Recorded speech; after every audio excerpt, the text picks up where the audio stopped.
Olá, pessoal! Meu nome é Sara e sou professora de arte. Olá, galera! Como estão? Eu sou a professora Angélica e hoje vamos conversar com vocês sobre o universo da arte e as relações com problemas sociais contemporâneos. Você sabe o que é um problema social? De que maneira ele pode nos atingir? Vem com a gente conhecer a obra de dois artistas e entender com eles. Tem tudo a ver com o papo de hoje, viu? Nosso primeiro artista é o brasileiro Ricardo Conká, que explora a linguagem da fotografia, usando a arte como forma de mobilização social. Audiodescrição: homem negro, careca, com barba preta. Ricardo Conká é ator, professor e fotógrafo. É natural de Ilhéus e vive em Salvador desde 2007, quando se mudou para estudar artes cênicas. Seu interesse pela fotografia de moda surgiu ainda na faculdade, fotografando seus colegas, alunos atores. Atualmente, o que o prende às produções de moda são as possibilidades de ofertar visibilidade para perfis muitas vezes ou quase sempre invisibilizados por essa indústria, a indústria da moda. O foco de seu trabalho está em dar visibilidade para aqueles corpos que não têm acesso a alguns privilégios, como o de estampar capas de revistas, estar em editoriais de moda, ou seja, corpos que não fazem parte de um padrão de beleza. Aliás, você sabia que o padrão de beleza é um modelo de beleza que é considerado ideal em um determinado contexto, em uma cultura ou sociedade específica? Por exemplo, se eu perguntasse a vocês qual o ideal de beleza para os corpos no Brasil hoje, provavelmente me diriam que corpos sarados, musculosos, magros, e poderíamos citar nas mulheres as características em torno das sobrancelhas, lábios, cabelos e por aí vai. Mas é assustador ver que as pessoas estão ficando com a cara, o sorriso, a boca, o formato da mandíbula, tudo igual. Isso acontece também com os filtros dos apps. Parece que nem somos mais pessoas, mas sim bonecos de plástico. Dá até medo, né? Porque é tão legal ser único. Mas voltando ao artista, o trabalho dele é importante para discutirmos problemas sociais, porque Ricardo Conká mostra e dá a potência que merecem os corpos que são vistos pela sociedade enquanto menores. Menores não no sentido de tamanho, mas de espaço na sociedade. Menores em relação a direitos básicos. São as relações de dominação entre os diferentes subgrupos na sociedade e o que os grupos dominantes determinam como padrão, que delineiam o que se entende por minoria em cada lugar.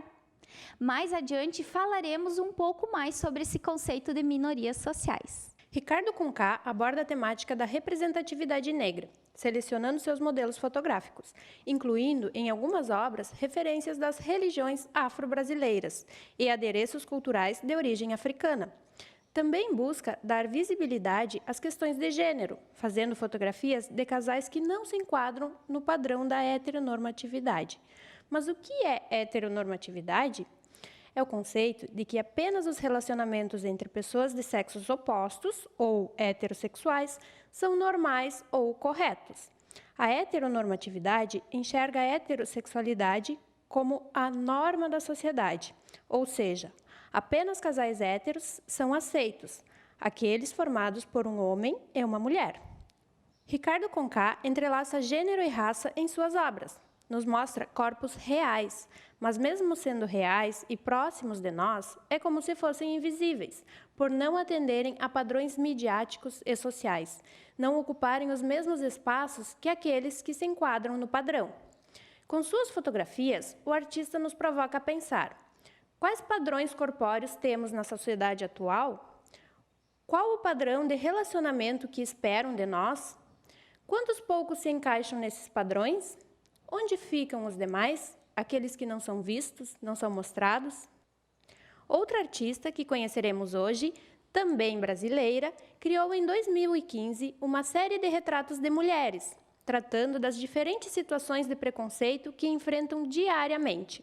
Esta série virou livro em 5 países, intitulado Mulheres, Retratos de Respeito, Amor Próprio, Direitos e Dignidade. Audiodescrição da capa do livro. Da metade para baixo, a ilustração do rosto de uma mulher negra, olhos fechados, cabelos crespos. Da metade para cima, com fundo preto, o nome da autora, Carol Rossetti, em letra cursiva.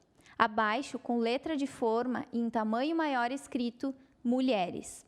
Logo abaixo, também com letra cursiva, mas em tamanho menor, retratos de respeito, amor próprio, direitos e dignidade. Audiodescrição.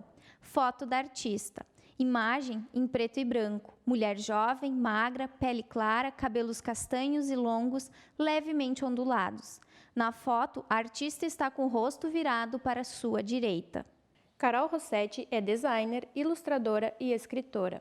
Nasceu em 27 de abril de 1988 em Belo Horizonte, Minas Gerais. Formou-se em design gráfico pela Fundação Mineira de Educação e Cultura no ano de 2011. Desde então, desenvolve projetos autorais de ilustração e quadrinhos e administra o estúdio Café com Chocolate e Design, um estúdio de design que oferece diversos serviços em artes gráficas e publicações na cidade de Belo Horizonte.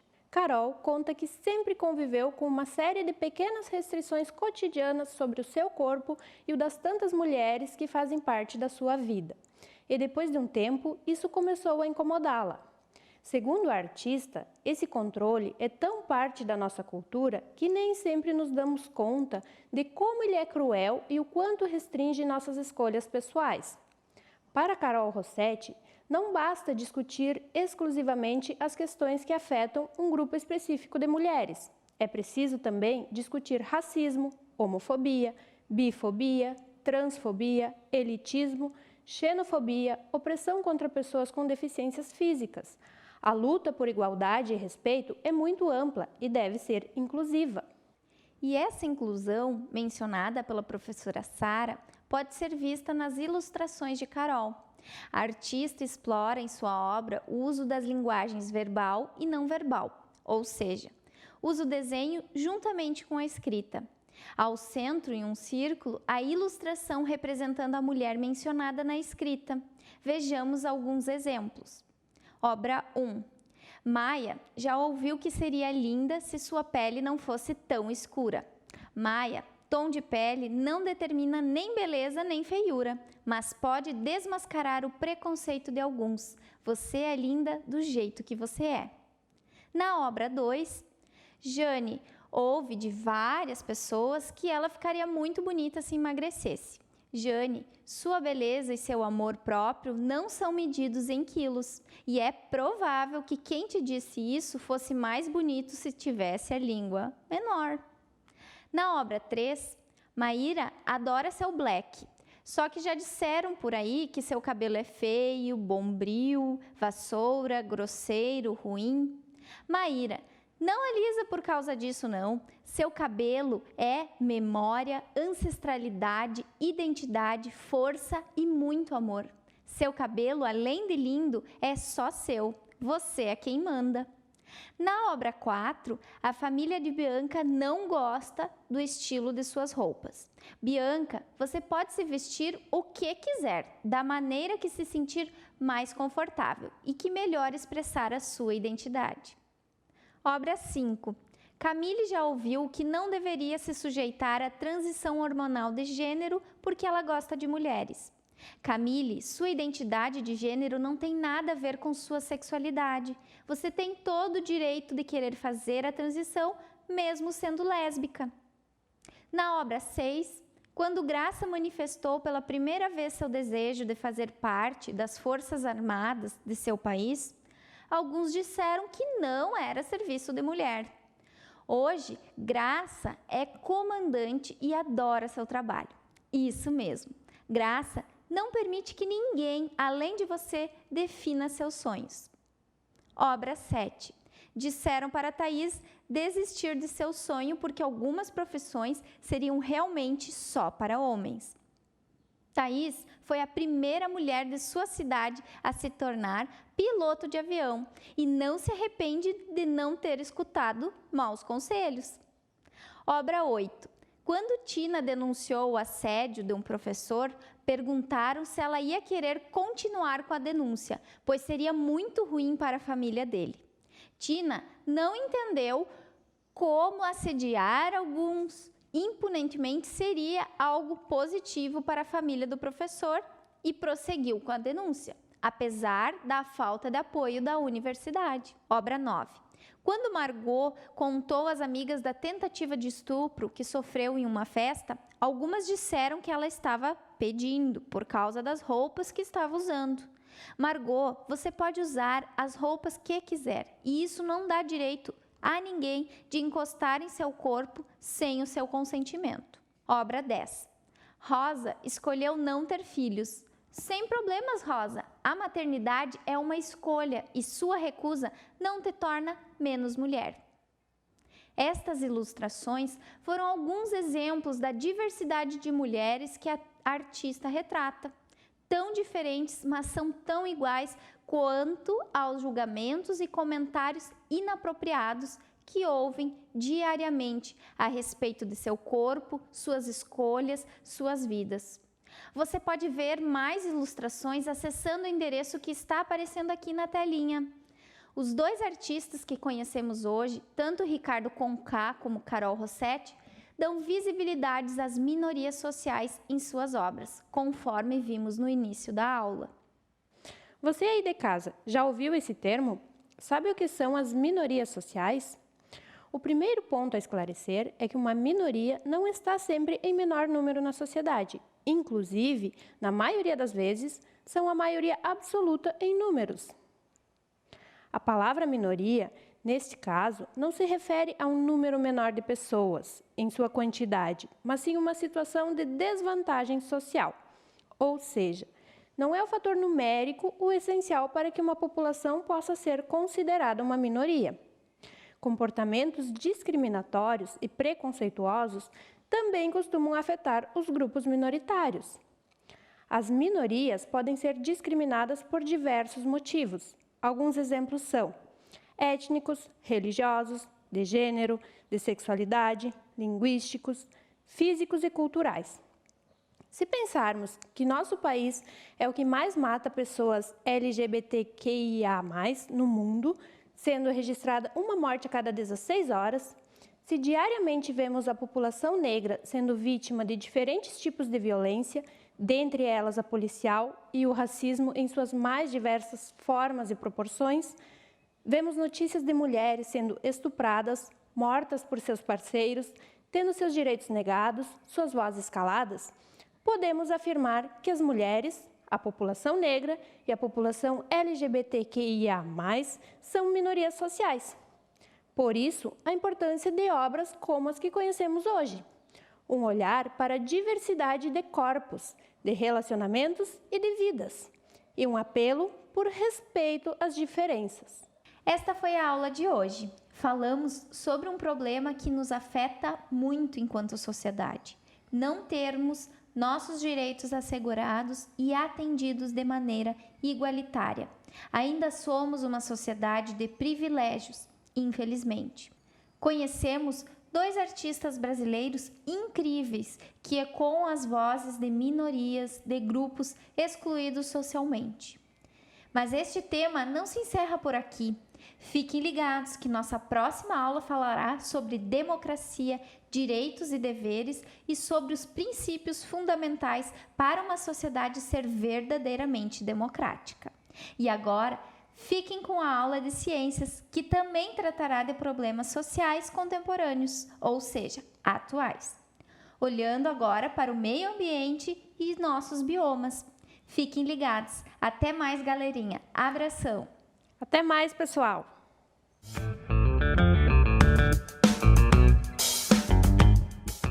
Olá, galerinha! Sou a professora Caroline.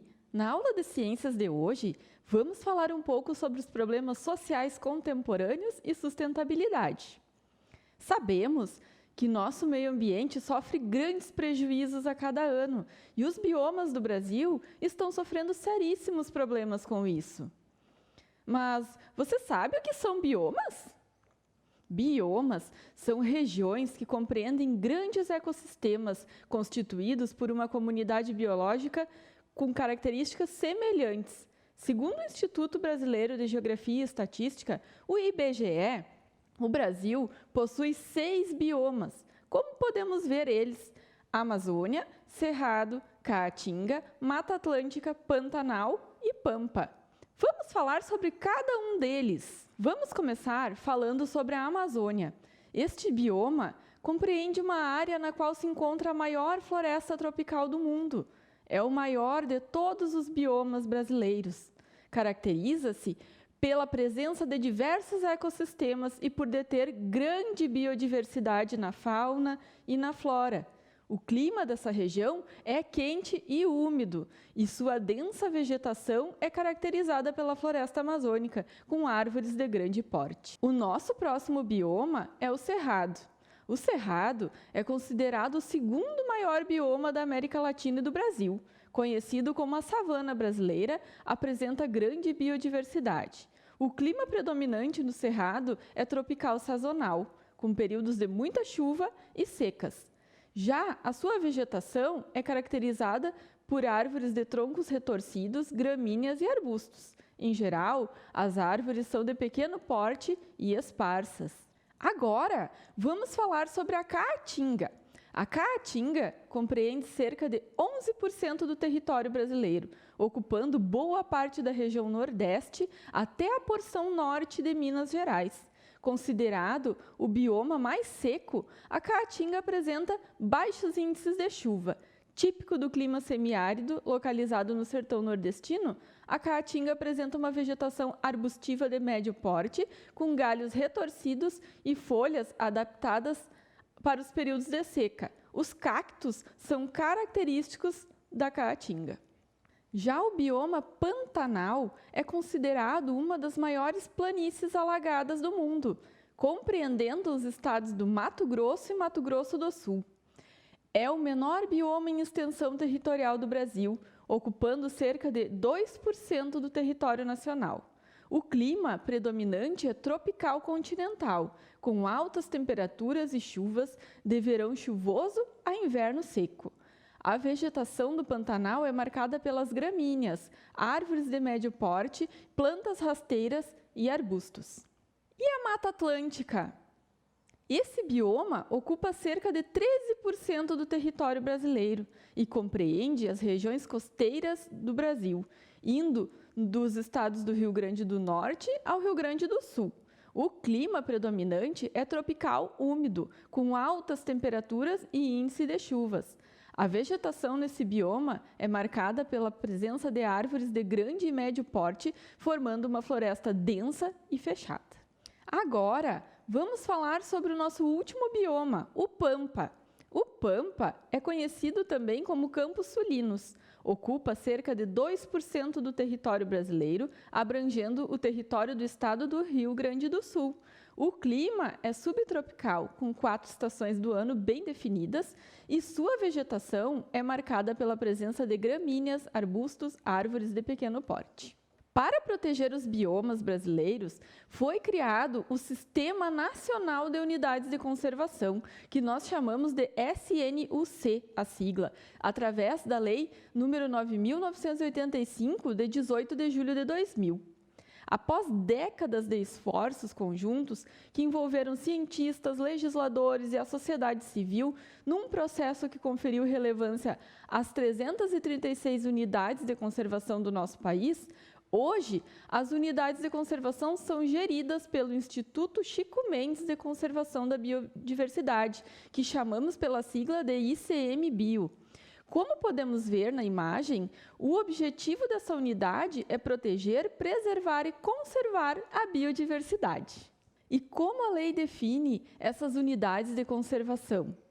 Elas são consideradas espaço territorial e seus recursos ambientais, incluindo as águas jurisdicionais com características naturais relevantes, legalmente instituídas pelo poder público, com objetivos de conservação e limites definidos, sob o regime especial de administração, ao qual se aplicam garantias adequadas de proteção. As águas jurisdicionais compreendem as águas interiores e os espaços marítimos que fazem parte do território brasileiro. São objetivos do SNUC, conforme o artigo 4º da Lei 9.985 de 2000. Contribuir para a conservação das variedades de espécies biológicas e dos recursos genéticos no território nacional e nas águas jurisdicionais. Proteger as espécies ameaçadas de extinção. Contribuir para a preservação e a restauração da diversidade de ecossistemas naturais. Promover o desenvolvimento sustentável a partir dos recursos naturais. Promover a utilização dos princípios e práticas de conservação da natureza no processo de desenvolvimento. Proteger paisagens naturais pouco alteradas de notável beleza cênica. Proteger as características relevantes de natureza geológica, morfológica, geomorfológica, espeleológica, arqueológica, paleontológica e cultural. Recuperar ou restaurar ecossistemas degradados. Proporcionar meio e incentivos para atividades de pesquisa científica, estudos e monitoramento ambiental. Valorizar econômica e socialmente a diversidade biológica. Favorecer condições e promover a educação e a interpretação ambiental e a recreação em contato com a natureza. Proteger os recursos naturais necessários à subsistência de populações tradicionais, respeitando e valorizando seu conhecimento, a sua cultura e promovendo-as social e economicamente. Como vimos, estes objetivos são valiosos para manter a biodiversidade do nosso país. Mas será que essa proteção é efetiva? E nossos biomas estão de fato protegidos? Veremos no nosso próximo encontro. Até lá!